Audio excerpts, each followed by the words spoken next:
नमस्कार, मैं हूं सुखान। दिन भर की खबरों में सबसे पहले डालते हैं नजर आज के मुख्य समाचारों पर। प्रभारी मंत्री ने मास्क पहनाकर बताई मास्क की महत्ता। कोरोना रोकथाम से संबंधित पोस्टर, पंपलेट और स्टिकर का किया विमोचन। प्रचार रथ को दिखाई हरी झंडी। प्रभारी मंत्री ने ली डिस्ट्रिक्ट मिनरल फाउंडेशन ट्रस्ट की गवर्निंग काउंसिल की बैठक। भाजपा सरकार द्वारा पारित कानून को बताया काला कानून। हस्ताक्षर अभियान की शुरुआत। काम देने की मांग पर दूसरे दिन धान मंडी टाउन में क्रमिक अनशन। मंडी समिति कार्यालय के समक्ष की नारेबाजी। अब खबरें विस्तार से। ऊर्जा, जनस्वास्थ्य, अभियांत्रिकी, भूजल, कला, संस्कृति, साहित्य व पुरातत्व विभाग के मंत्री और जिला प्रभारी मंत्री डॉक्टर बी डी कल्ला ने बुधवार को कोरोना रोकथाम को लेकर आमजन को मास्क पहनाकर मास्क की अहमियत बताई। जिला परिषद कार्यालय परिसर में आयोजित कार्यक्रम में प्रभारी मंत्री के अलावा कलेक्टर जाकिर हुसैन, हनुमानगढ़ विधायक चौधरी विनोद कुमार, नौहर विधायक अमित चाचान, संग्रिया विधायक गुरदीप चाहपिनी, पीलीबंगा विधायक धर्मेंद्र मोची व जिला पुलिस अधीक्षक राशि डोगरा डूडी ने लोगों को मास्क वितरण किए। इसके बाद प्रभारी मंत्री ने कोरोना रोकथाम के लेकर प्रचार रथ को हरी झंडी दिखाकर रवाना किया। जिला परिषद सभागार में आयोजित बैठक में प्रभारी मंत्री सहित अन्य जनप्रतिनिधियों और अधिकारियों ने कोरोना रोकथाम से संबंधित पोस्टर, पंपलेट और स्टिकर का विमोचन किया। कोविड-19 को लेकर मुख्यमंत्री की ओर से शुरू किए गए नो मास्क नो एंट्री जागरूकता अभियान को लेकर आयोजित बैठक में जिला प्रभारी मंत्रियों ने अधिकारियों से आवश्यक चर्चाएं की। अधिकारियों को कहा गया कि अगर कोई उनके कार्यालय में बिना मास्क आता है तो उसे प्रवेश नहीं दिया जाए। अगर कोई आ भी जाए तो उसे मास्क पहनने के लिए समझाया जाए, उसे मास्क पहनाकर ही कार्यालय से भेजें। साथ ही कहा कि इस अभियान को केवल नुमाइश के तौर पर ही नहीं रखकर वार्ड गांव तक इस अभियान का क्रियान्वयन सफलता से हो। उन्होंने कहा कि इस अभियान से संक्रमण बढ़ने की दर रुकेगी और राजस्थान कोरोना से बचेगा। एक बार तो मास्क कराने की कोई दिक्कत नहीं है। एक में आपको बताया था, ये जो मास्क नहीं तो प्रवेश नहीं है, सब ऑफिस में लगा है। दूसरा, ये हर घर में नगर परिषद को ड्यूटी दी गई है, हर घर में ये पोस्टर लगाना है ताकि उसको घर से निकलने से पहले याद रहे कि मुझे मास्क लगा के जाना है। घर में लगाने के लिए भी सफाई कर्मचारियों को निर्देश दिए गए हैं। हर घर में ये लगेगा पोस्टर ताकि घर में लोगों को लगे कि हमको घर से बाहर निकलने से पहले मास्क। आप अपने मोबाइल को ले जाना भूलते हैं क्या? इसलिए मास्क को मोबाइल से भी ज्यादा महत्वपूर्ण समझो।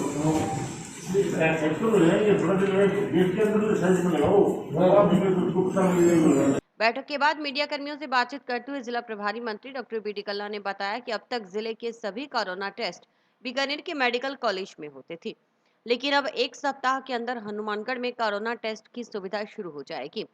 लैब के लिए मशीनें आ चुकी हैं। रोजाना 500 टेस्ट हनुमानगढ़ में हो सकेंगे। इसके अलावा अल्ट्रासाउंड मशीन हनुमानगढ़ के लिए मंजूर हुई है। उन्होंने बताया कि हनुमानगढ़ व भादरा में खोले गए राजकीय कॉलेज में मुख्यतः 1 करोड़ रुपए की लागत आएगी। इसके लिए वित्तीय वर्ष में करोड़ों रुपयों की राशि मंजूर कर दी गई है। बताया गया कि 20 सूत्री कार्यक्रम में अनेक बिंदुओं में 7 माह में ही लक्ष्य प्राप्त कर लिए गए हैं। बैठक में जिले के सभी अधिकारियों ने आश्वस्त किया कि वे समय पर लक्ष्य प्राप्त कर लेंगे। माननीय मुख्यमंत्री जी ने 2 अक्टूबर से 1 महीने तक लगातार no mask no entry program की जो जागरूकता अभियान की शुरुआत की थी, उसी सिलसिले में आज यहाँ पर आपने देखा शुरू में मास्क बांटे गए, उसके बाद टैक्सियों को रवाना किया गया, 3 व्हीलर्स को जो प्रचार करेंगे कि मास्क लगाए बगैर कोई नहीं निकले। ख़ास तौर से कहीं पर भी घर से बहुत आवश्यकता पड़ने पर ही निकले, नहीं तो घर से ही बैठे बैठे काम करें। हर जगह थूके नहीं, 2 गज की दूरी का फिजिकल डिस्टेंसिंग का पालन करें और ख़ास तौर से कोई भी कोरोना का लक्षण किसी में आता है तो वो डॉक्टर को दिखाएं, टेस्ट कराएं, इससे घबराएं नहीं। लेकिन इस रोग का जब तक कोई वैक्सीन नहीं आती है तो एक ही उपाय है कि सुरक्षा का उपाय करें। हम मास्क लगा के निकलें, मास्क लगा करके एक तरीके से उसका बचाव करें। कोई व्यक्ति कोरोना से संक्रमित हो जाता है तो उसको क्वारंटाइन में रहना है, क्वारंटाइन की एडवाइजरी का पूरा पालन करें। इन सब चीज़ों के बारे में आज मीटिंग करके अधिकारियों को समझाया गया और ये कहा गया कि कोई आपके ऑफिस में बिना मास्क के आता है तो आप मास्क रखिए, उसको जाए उससे पहले मास्क पहना करके भेजें। नो मास्क नो एंट्री, और एग्जिट यदि वो करे तो मास्क के साथ करे। और उसके साथ साथ हमने ये भी कहा है कि इसको केवल नुमाइशी तौर पर नहीं रखें, गांव-गांव, ब्लॉक और वार्ड में इस प्रोग्राम को पहुंचाएं। और कहीं भी कोई व्यापारी को भी यदि कोई बिना मास्क के पहन के आता है तो उस ग्राहक को अपनी तरफ से मास्क पहना दें। इस तरह का ये जागरूकता अभियान है। इससे ये संक्रमण की जो रेट है वो रुकेगी और राजस्थान कोरोना से बचेगा। एक तो कोविड के बारे में मीटिंग की। आपके अब तक जो भी टेस्ट होते थे वो सारे के सारे टेस्ट बीकानेर के मेडिकल कॉलेज में होते थे।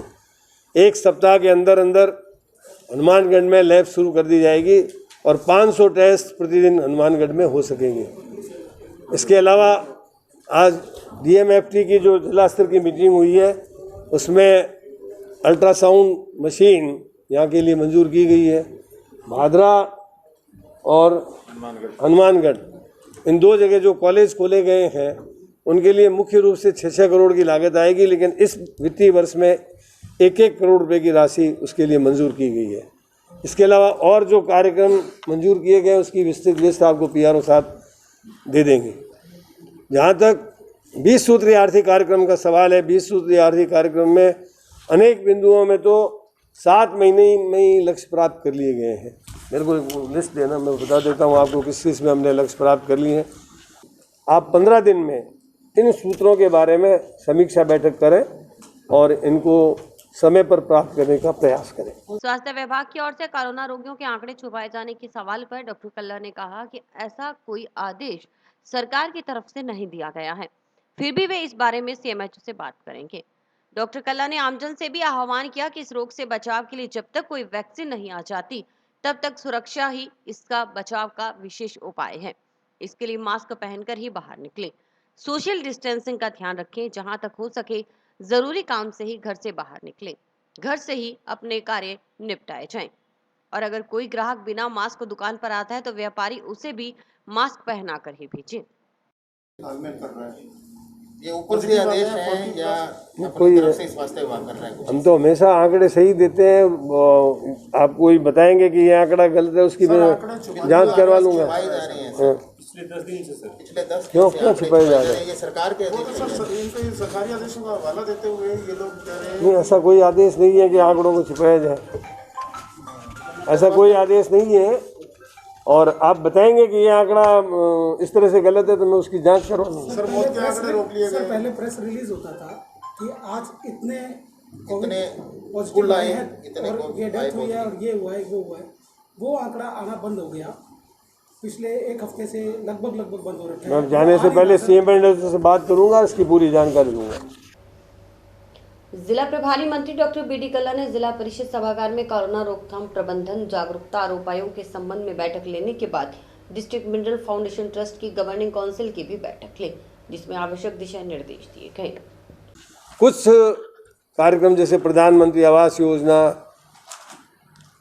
छात्रवृत्ति अभी एडमिशन हुए नहीं है, इनमें हम लोग C ग्रेड में हैं। देखिए, रिवॉल्विंग फंड, सामुदायिक निवेश फंड और ICDS ब्लॉक्स कार्यरत, क्रियाशील आंगनबाड़ियाँ, इन सब में तो हमारा जिला जो है हनुमानगढ़ A ग्रेड में है। और जहाँ C और D ग्रेड के मामले हैं इसमें कुछ तो ऑनगोइंग वर्क्स हैं।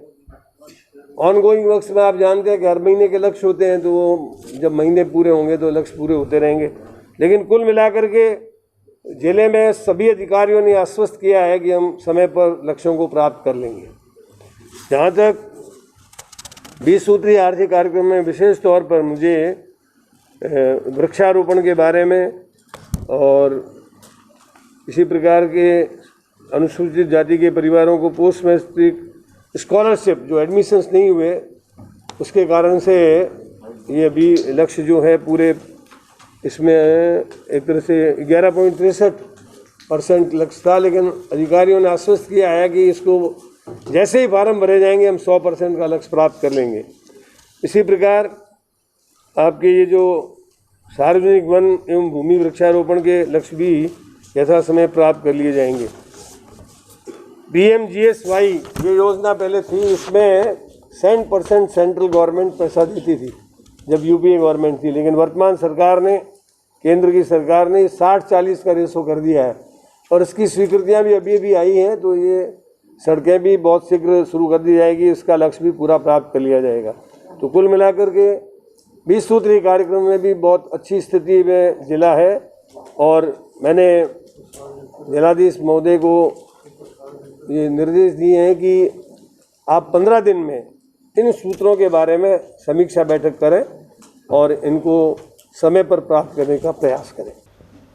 जिला प्रभारी मंत्री बीडी कल्ला ने केंद्र की भाजपा सरकार द्वारा लागू कृषि अध्यादेशों का विरोध करते हुए इसे मजदूर, किसान, व्यापारियों के लिए काला कानून करार दिया। भाजपा सरकार के खिलाफ पारित काले कानूनों के खिलाफ हस्ताक्षर अभियान की शुरुआत की गई। जंक्शन स्थित व्यापार मंडल धर्मशाला में हुई बैठक में हस्ताक्षर अभियान के जरिए केंद्र सरकार तक आमजन अपनी बात पहुंचाएगा, इस पर हस्ताक्षर अभियान शुरू किया गया।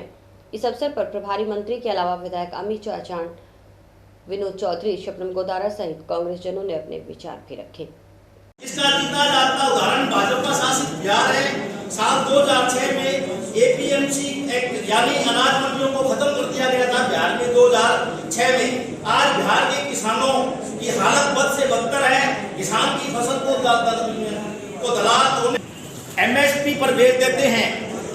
अगर पूरे देश की कृषि मंडी व्यवस्था खत्म हो गई तो इसे सबसे बड़ा नुकसान किसान, मजदूर और खेत मजदूर को होगा। सबसे बड़ा फायदा मुट्ठी भर पूंजीपतियों को होगा। दूसरा, मोदी सरकार का दावा अब किसान अपनी फसल देश में कहीं भी बेच सकता है, पूरी तरह से सफेद झूठ है।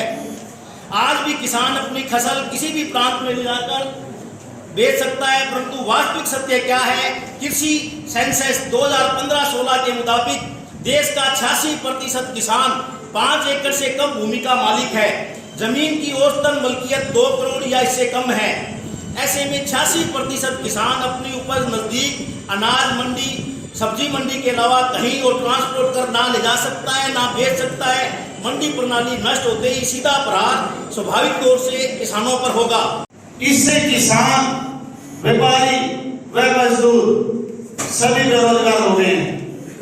मेरा आपसे निवेदन है, जो कि मंडी समिति के अंदर जैसे पहले बोली हुआ करती थी, मंडी यार्ड के अंदर सचिव महोदय के रेख रेख में वैसे ही बोली होनी चाहिए और उससे मजदूरों को, व्यापारियों को, किसानों को लाभ मिलेगा।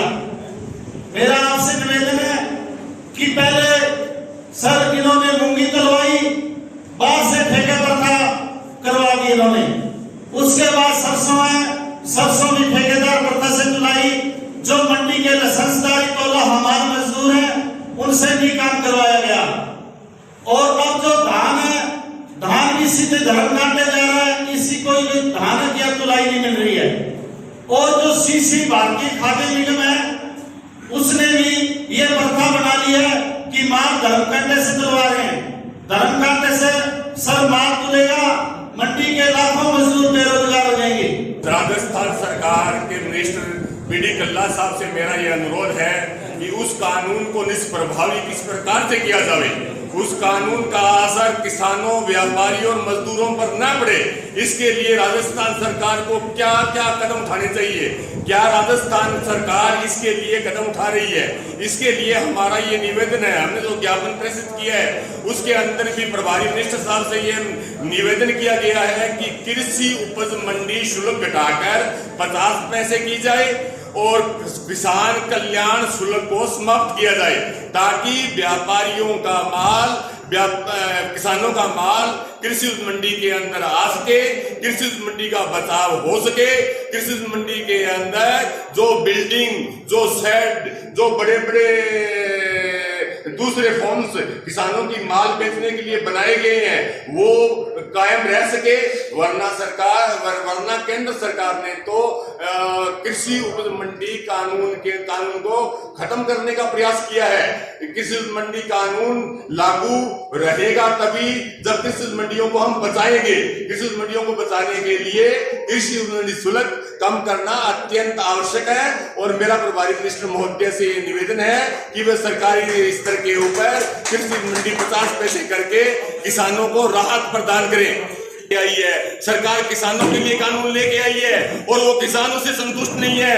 मैं सरकार से पूछना चाहता हूं कि जिसके लिए आप कानून लेके आए हैं, जब वो आपसे संतुष्ट नहीं है तो आप किस प्रकार के ढोल बजा रहे हैं कि हमने वो आजादी दे दी। अरे आजादी पहले भी थी, किसान अपना माल कहीं बेच सकता था। मंडी के कृषि मंडी के जो कानून थे वो सारे किसानों के पक्ष में थे, किसानों को संरक्षण देते थे, परंतु वो आप खत्म करने के लिए आगे बढ़ रहे हो। आप अंबानी और अडानी को यहाँ पर लाना चाहते हो। जो कंपनियां एक बार किसान को लोभ भावना बात कहेगी, उसके बाद के अंदर किसानों का शोषण होगा, किसानों की कोई बात सुनी नहीं जाएगी। कॉन्ट्रैक्ट फार्मेसी के अंदर जो किसान लीज के ऊपर जमीन देगा 5 साल के लिए, वो कह रहे हैं प्रधानमंत्री हम 5 साल के लिए अपनी व्यवस्था की है, परंतु मेरा ये कहना है कि जब एक बार कंपनी का प्रभाव इन लोगों पर पड़ जाएगा, उसके बाद के अंदर किसान अपनी जमीन के अंदर मजदूर बनकर रह जाएगा। किसान की कोई बात सुनवाई कहीं पर नहीं होगी। एसडीएम और कलेक्टर जिनको अधिकृत किया गया है सुनवाई करने के लिए, प्रशासनिक अधिकारियों की पोजीशन क्या होती है ये बताने की जरूरत नहीं। किसानों की सुनवाई नहीं होगी। मोदी जी ने जो 3 नए कानून पास किए हैं वो किसान विरोधी कानून है। उसके अंदर ऐसी व्यवस्था की गई है कि अगर मंडी के पास से अगर आप माल खरीदोगे तो कोई टैक्स नहीं लगेगा। अगर पास टैक्स नहीं लगेगा तो मंडी के अंदर माल लेकर कौन आएगा? और जो हमारे व्यापारी भाई जो दुकानें बिल्डिंग में बैठे हैं वो इस बात पर बैठेंगे, हमारे जो धान का जो है वो सारे बेरोजगार हो जाएंगे। और अगर ऐसे लोग जो बड़े बड़े उद्योगपति हैं, बड़े बड़े सेठ हैं, उनकी इतनी ताकत है कि उनके सामने हमारा व्यापारी नहीं टिक सकता। अगर वो सारा माल खरीद लेंगे और केस भाव में भी खरीद सकते हैं वो, लेकिन जब वो सुधार कर लेंगे तो अपने मनमर्जी के भाव लाएंगे, इससे कालाबाजारी बढ़ेगी। अब ये न्यूनतम समर्थन मूल्य की बात आ रहेगी, जब वो रेट तो ज्यादा देंगे और कमाएंगे वो चौगुना। दूसरी बात ये है कि उन्होंने इस अपने जो है ठेका प्रथा, ये भी किसान से जमीन ठेके ले सकती है बाहर की कंपनियां, वो 5 साल के लिए या 10 साल के लिए, 15 साल के लिए। अब जब किसान अपना बाजार बेच देगा, परामर्श हो जाएगा, तो 2 साल के बाद वो कहीं हमें तो घाटा लग गया साहब, कौन उनके साथ झगड़ा करेगा। और उन्होंने धारा 19 में बदलाव भी किया है कि जब कोई झगड़ा हो जाएगा तो वो सिविल न्यायालय में नहीं जा सकता। जैसे भाई साहब ने बताया, अब वो बिल बन चुका है। बिल के नाम क्या थे? कृषक उपज व्यापार और वाणिज्य संवर्धन सरलीकरण अधिनियम 2020। दूसरा बिल कृषक सशक्तिकरण और संरक्षण कीमत आश्वासन एवं कृषि सेवा करार अधिनियम 2020 और आवश्यक वस्तु संशोधन अधिनियम 2020। ये 3 बिल लेके आई सरकार। अब एक तरफ तो अपने चुनाव घोषणा पत्र में ये कहते हैं कि हम किसान की आय को दुगना करेंगे। हमारे देश में 86% किसान ऐसे हैं जिनके पास मात्र 2 हेक्टेयर जमीन है। ईरान में, अमेरिका में, चाइना में, रूस में कॉर्पोरेट फार्मिंग की। रूस में तो कोई जमीन का मालिक सरकार है, वहां जरूर कामयाबी मिली, लेकिन ईरान में फेल, अमेरिका में फेल, चाइना में फेल। जहां जहां कॉर्पोरेट फार्मिंग की गई वहां किसानों को नुकसान ही नुकसान हुआ। अब किसान खेत का मालिक, लेकिन आपने 10 साल के लिए लीज में दे दिया, तो 2-1 साल तो आपको दिखाने के तौर पर अपनी फसल का मूल्य हो सकता है समर्थन मूल्य से ज्यादा देते हैं, लेकिन 8 वर्ष तक आपको ऐसा रगड़ेंगे कि आपको ऐसा लगेगा कि अंदर के गुलाम बन गए। कॉर्पोरेट फार्मिंग के साथ साथ इन्होंने कृषि उपज मंडियों को खत्म कर दिया है। कृषि उपज मंडियां जब बनाई गई थी उस समय सरकार का उद्देश्य क्या था कि मंडी टैक्स से जो पैसा मिले, सड़कों से खेतों को, गांवों को जोड़ा जाए, ताकि किसान अपनी फसल को मंडी तक पहुंचा सके और वहां बोली लगाकर अच्छी कीमत पर उसका माल बेच सकते हैं। आप जानते हैं कि कृषि उपज मंडी से किसान कल्याण योजना, राजीव गांधी कृषक मित्र योजना, महात्मा फुले योजना और इसके साथ साथ कृषक कल्याण कोष बनाए 1000 करोड़ से ऊपर की राशि उसमें खर्च की जाएगी। इन योजनाओं का क्या होगा? इसलिए हम विरोध कर रहे हैं। मोदी जी, आप जिस तरीके से हवाई अड्डों को, बंदरगाहों को, रेलवे को बेचकर कॉर्पोरेट घरानों को, जो पूंजीपतियों को और पूंजीपति बना रहे हो, जनता का शोषण कर रहे हो, ये हम बर्दाश्त नहीं करेंगे। किसान खड़ा हो गया है। हमारी नेता सोनिया गांधी जी ने, राहुल जी ने और प्रियंका जी ने बिगुल बजा दी है और पूरे देश में किसान, चाहे हमारे कैप्टन अमरिंदर सिंह जी हो पंजाब में, चाहे राजस्थान में अशोक जी गहलोत, छत्तीसगढ़ में हमारे मुख्यमंत्री जी और पांडिचेरी में हमारे मुख्यमंत्री जी, और जहां जहां बहुमत में नहीं है, विपक्ष में, सारे लोगों ने बिगुल बजा दिया है। ये लड़ाई है दिए की और तूफान की। हम ऐसा तूफान लाएंगे, ये तीनों बिल भूमि अधिग्रहण बिल की तरह देश नाबूद होकर गिर जाएंगे। इनको वापस लेना पड़ेगा। जिला प्रभारी मंत्री बनने के बाद पहली बार हनुमानगढ़ आए ऊर्जा मंत्री डॉक्टर वीडी कल्ला को बुधवार को ज्ञापन सौंपने वालों का जिला परिषद कार्यालय में जमावड़ा सा लग गया। किसी ने पुलिस थाने में दर्ज मामले में आरोपियों की गिरफ्तारी की मांग की तो कोई सेम समस्या से निजात दिलाने की गुहार लेकर प्रभारी मंत्री के पास पहुंचा था। जिला प्रभारी मंत्री बनने के बाद पहली बार हनुमानगढ़ आए ऊर्जा मंत्री डॉक्टर बीडी कल्ला को ज्ञापन के जरिए अपनी समस्याओं से अवगत करवाने वालों का जमावड़ा लगा रहा। ग्राम पंचायत मक्कासर की वार्ड 4 निवासी एक व्यक्ति ने ग्रामीणों के साथ प्रभारी मंत्री से मुलाकात कर टाउन पुलिस थाना में दर्ज मामले में उसकी नाबालिग पुत्री की बरामदगी कर आरोपी को गिरफ्तार करने की मांग की। गांव सहजीपुरा के वार्ड 1 निवासी नथुराम पुत्र बिहारीलाल धानक ने टाउन थाना में मारपीट के संबंध में दर्ज मामले में नामजद आरोपियों को गिरफ्तार करने के लिए पुलिस को पाबंद करने की मांग की। वहीं टाउन पुलिस थाना क्षेत्र के गाँव की एक रहने वाली विवाहिता ने प्रभारी मंत्री को ज्ञापन सौंप महिला पुलिस थाना में दर्ज कराए गए सामूहिक दुराचार, दहेज के लिए तंग परेशान करने, मारपीट, छेड़छाड़, हत्या प्रयास के मामले में आरोपियों पर धमकियां देने का आरोप लगाते हुए उनके खिलाफ शीघ्र कार्रवाई की गुहार लगाई।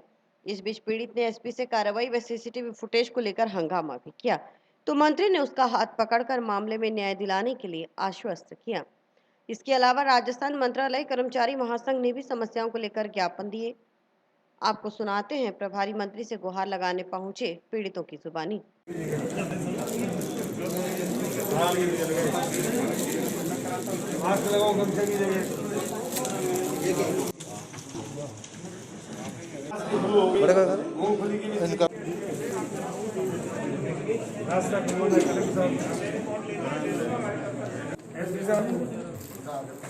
उधर से जाओ, इधर से आओ। क्या हुआ? दिखाई नहीं देता है। 2 बच्चे हमको दिखाई नहीं देता है। मार्केट 1.5 साल हो गए, कोई बात नहीं। हम फिर वहाँ जाकर आकर मार्केट करके गए 1.5 साल बहुत होता है साहब। जगह जगह ये सिस्टम मार्केट भी नाम दिए हुए। आप बता दो ना, मेरे काम भी है। बताओ आमदन में रहते हैं यहाँ।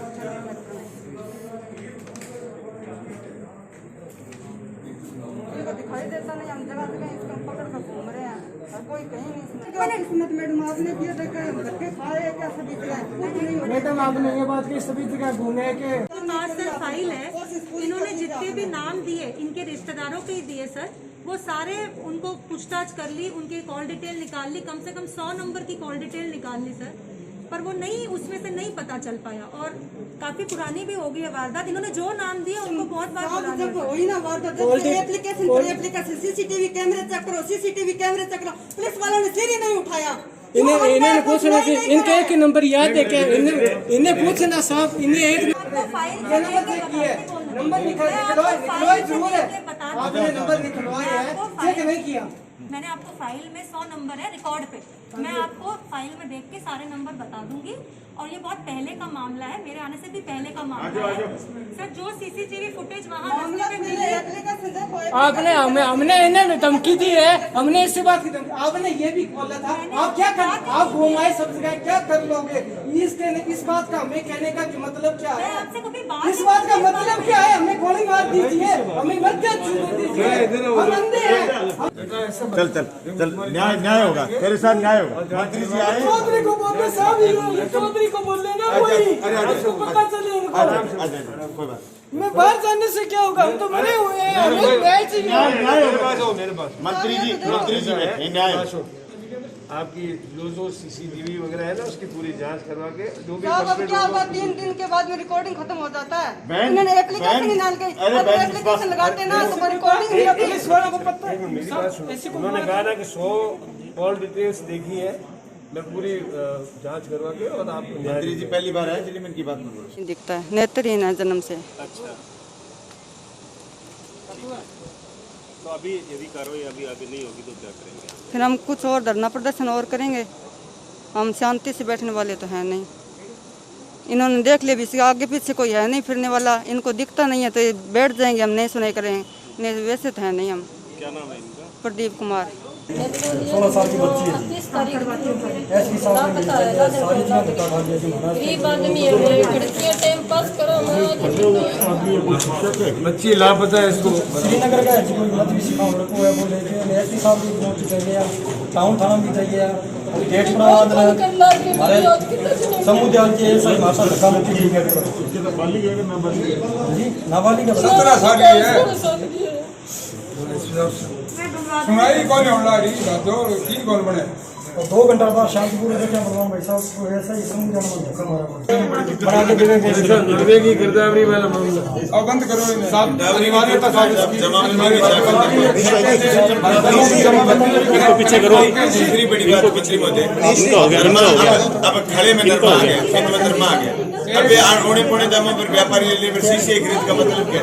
जब पिछली खरीद सरकार ने इतनी अच्छी की, पूरे हिंदुस्तान में राजस्थान सरकार ने अच्छी की, शीशे में फ्री में बिठाया।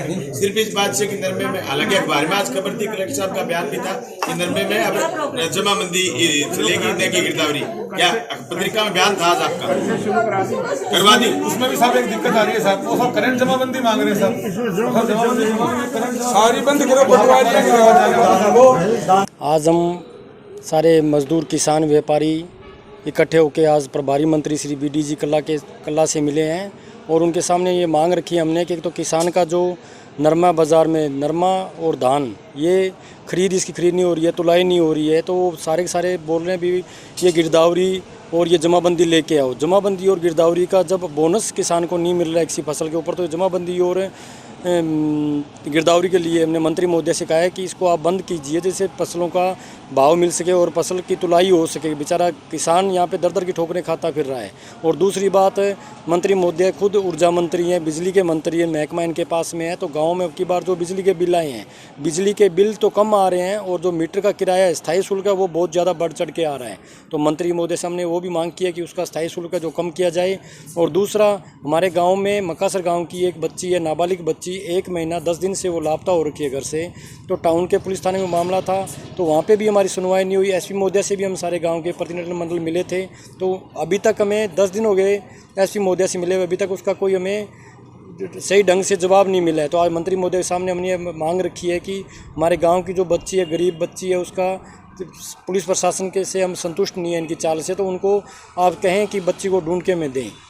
ज्ञापन सौंपने आए हैं राजस्थान राज्य मंत्रालय कर्मचारी महासंघ की तरफ से, जो 11 सूत्री मांग उन्होंने सौंपा है और उसमें संदर्भ में माननीय मंत्री महोदय को हमने ये अवगत कराया है कि इसके संबंध में जो मंत्रालय कर्मचारियों की जो मेन ग्रेड पे 3600 और सचिवालय पैटर्न और जो अन्य मांग हमारी है उसके संबंध में, और इसके संबंध में उनको विस्तृत तौर पर अवगत कराया, जिससे कि सचिवालय पैटर्न हमारी जो है लंबे समय से मांग चल रही है, जो है मंत्रालय कर्मचारियों की मांग माननीय मुख्यमंत्री महोदय तक पहुँची जा सके। अनाज मंडी में बंद पड़ा काम शुरू करवाने की मांग को लेकर टाउन धान मंडी स्थित कृषि उपज मंडी समिति कार्यालय में धान का तोला मजदूर यूनियन की ओर से शुरू किया गया क्रमिक अनशन बुधवार को दूसरे दिन भी जारी रहा। धरने पर बैठे तोला धन का मजदूरों ने कृषि अध्यादेश लाने के विरोध में केंद्र सरकार के खिलाफ नारेबाजी करते हुए इन्हें वापस लेने और धान मंडियों में शीघ्र कृषि जिन्सों की सरकारी खरीद शुरू कर बेरोजगार हुए मजदूरों को रोजगार देने की मांग की। टाउन धान मंडी में चल रहे क्रमिक धरने के चलते कृषि उपज मंडी समिति अधिकारी को ज्ञापन सौंपा गया। ज्ञापन में मांग की गई कि जिस प्रकार से एफसीआई बाजार में गेहूं खरीदती है उसी तरह से ही सीसीआई नरमा बाजार में खरीदे ताकि धान का तोला मजदूरों को काम मिल सके। अगर सीसीआई ने पूर्व की भांति नरमे की खरीद नहीं की तो लाखों मजदूर बेरोजगार हो जाएंगे। यूनियन पदाधिकारियों ने आरोप लगाया कि कृषि अध्यादेशों की आड़ में धान मंडियों में मजदूरों का काम खत्म किया जा रहा है। उन्होंने कहा कि बाजार से बाहर 0 पॉइंट शुल्क बाजार मंडी के अंदर हो ताकि व्यापारी भी मंडी में माल खरीदे, इससे मजदूरों को काम मिल सके और उनके भूखे मरने की नौबत न आए। बुधवार को चिरंजी लाल, झाबरमल, सुखदेव सिंह, सुरेंद्र महावर और लालचंद क्रमिक अनशन पर बैठे। इन्हें माला पहनाकर क्रमिक अनशन पर बैठाया गया। इनके समर्थन में दर्जनों तोला धान का मजदूर धरने पर बैठे।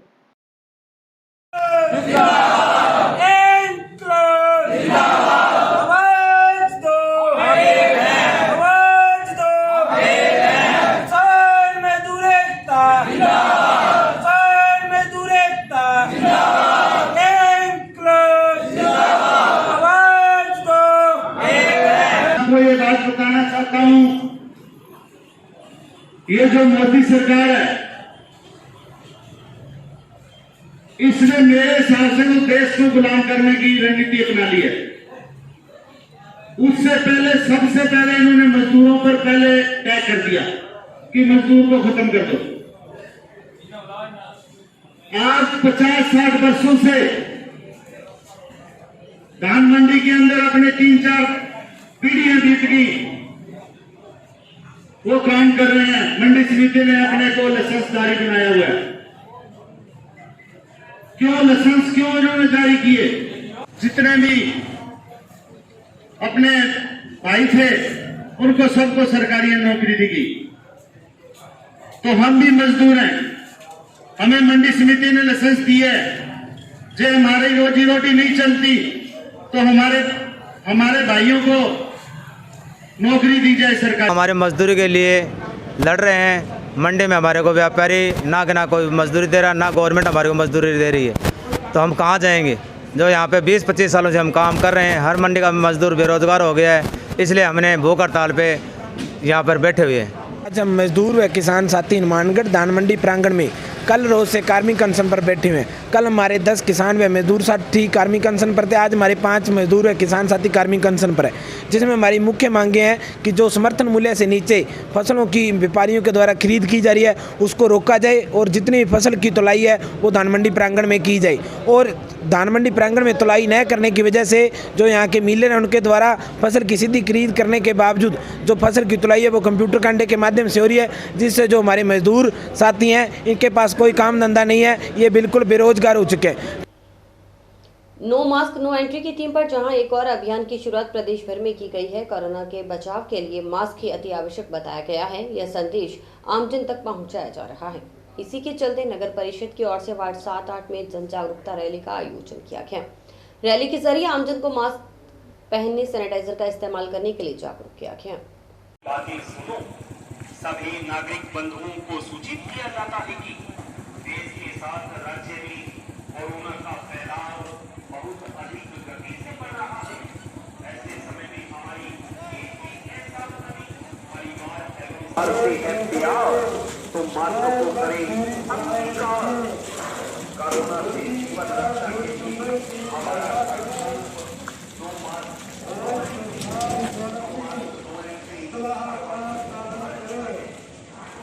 प्रकार के अपने आप को, परिवार को, समाज को बचा के रखें। बचाव ही उपाय है। मास्क का आप लगातार प्रयोग करें, आप सैनिटाइज करें, एक दूसरे से 80 दूरी बनाए रखें, क्योंकि बचाव ही उपाय है। किसी भी प्रकार की शारीरिक समस्या या स्वास्थ्य खराब होने पर एलर्जी की चिकित्सा से संपर्क करें। मास्क पहले ही पहले और दूसरों को भी पहनाएं।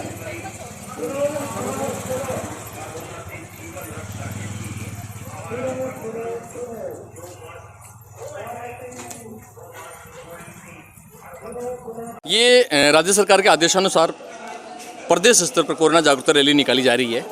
उसी संदर्भ में आज वार्ड नंबर 7 और 8 में नगर परिषद की ओर से जन जागरूकता रैली का आयोजन किया गया है। इस रैली में आम नागरिक से घर घर जाकर ये संदेश देने का प्रयास कर रहे हैं कि कोरोना से बचाव ही उपाय है।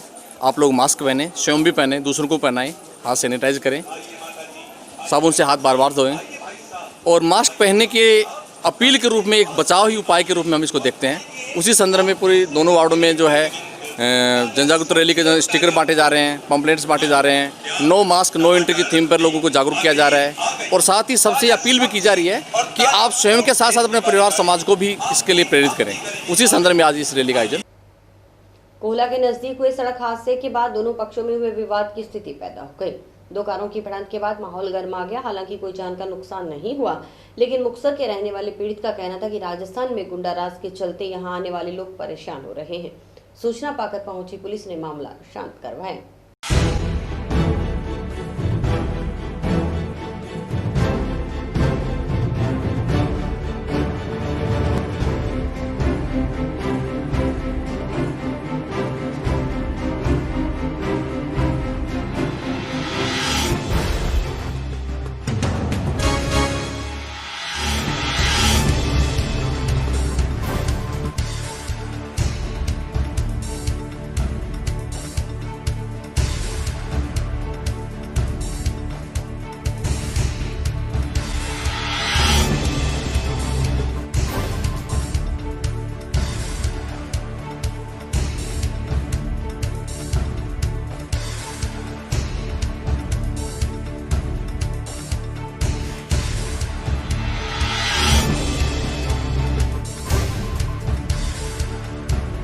टाउन ਨੂੰ ਕ੍ਰੋਸ ਕਰਦੇ ਸਾਰ ਮੈਨੂੰ ਗੁੰਡੇ ਪਏ ਆ, ਸ਼ਰੇਆਮ ਗੁੰਡੇ, ਜਿਹੜਾ ਕਿ ਟਾਈਮ ਹਜੇ 10 ਵੀ ਨਹੀਂ ਵੱਜੇਗੇ। ਅੱਜ ਦਾ ਰਾਜ ਗੁੰਡਾ ਰਾਜ ਚੱਲ ਰਿਹਾ ਹੈ। ਇਹ ਸਾਨੂੰ ਮਾਰਨ ਨੂੰ ਫਿਰਦੇ ਆ ਲੋਕ, ਇਹਨਾਂ ਤੋਂ ਬਚਾਇਆ ਜਾਵੇ। ਪ੍ਰਬੰਧ ਹਾਂਜੀ ਕਿਵੇਂ ਬਚਾਓਗੇ? ਇਹ ਤੁਹਾਨੂੰ ਪਤਾ ਕਿਵੇਂ ਬਚਾਣਾ ਇਹਨਾਂ ਲੋਕਾਂ ਨੂੰ। ਇਹ ਗਰੀਬ ਜਨਤਾ ਨੂੰ ਮਾਰ ਸਕਦੇ ਆ, ਸਭ ਨੂੰ ਮਾਰ ਸਕਦੇ ਆ। ਮੈਂ ਤਾਂ ਐਡਾ ਵੱਡਾ ਬੰਦਾ, ਸ਼ਹਿਰ ਦਾ ਰਹਿਣ ਵਾਲਾ, ਮੁਕਤਸਰ ਸ਼ਹਿਰ ਦਾ ਆੜ੍ਹਤੀਆ ਕਮਿਸ਼ਨ ਏਜੰਟ, ਉਹਨੂੰ ਮਾਰ ਸਕਦੇ ਤੇ ਛੋਟੇ ਮੋਟੇ ਬੱਚੇ ਕਹਿੰਦੇ ਕੀ ਔਕਾਤ ਹੈ। ਮੇਰੇ ਕੋਲੇ ਗੱਡੀਆਂ ਹੈ, ਸਭ ਕੁਛ ਹੈ, ਪਰਮਾਤਮਾ ਨੇ ਦਿੱਤਾ। ਇਹਨਾਂ ਨੇ ਮੈਨੂੰ ਮਾਰਨ ਦੀ ਕੋਸ਼ਿਸ਼ ਕੀਤੀ ਹੈ। ਇਹਨਾਂ ਨੂੰ ਮੈਨੂੰ ਇਹਨਾਂ ਗੁੰਡਿਆਂ ਤੋਂ ਬਚਾਇਆ ਜਾਵੇ। ਇਹਨਾਂ ਗੁੰਡਿਆਂ ਦਾ ਹਿੰਦੁਸਤਾਨ ਤੋਂ ਖਾਤਮਾ ਕੀਤਾ ਜਾਵੇ। ਮੇਰੇ ਨਾਲ ਵਾਅਦਾ ਕਰੋ ਤੁਸੀਂ ਵੀ ਇਹ ਖਾਤਮਾ ਹੋਵੇ ਇਹਨਾਂ ਗੁੰਡਿਆਂ ਦਾ। ਇਹਨਾਂ ਨੇ ਬਹੁਤ ਗੰਦਗੀ ਪਾਈ ਹੈ, ਬਹੁਤ ਗੰਦਗੀ ਫੈਲਾਈ ਹੈ। ਮੇਰੀ ਗੱਡੀ ਦੇ ਵਿੱਚ ਟੱਕਰ ਮਾਰੀ ਗਈ ਹੈ। ਅਗਰ ਗੱਡੀ ਪਲਟ ਜਾਂਦੀ ਤਾਂ ਮੇਰੇ ਬੱਚਿਆਂ ਦਾ ਕੀ ਹੁੰਦਾ। ਮੈਂ ਪ੍ਰਸ਼ਾਸਨ ਤੋਂ ਮੰਗ ਕਰਦਾ ਇਹਨਾਂ ਗੁੰਡਿਆਂ ਨੂੰ ਸਾਫ਼ ਕੀਤਾ ਜਾਵੇ। और इसी के साथ समाचार समाप्त हुए। रोजाना देखते रहिए समाचार। नमस्कार।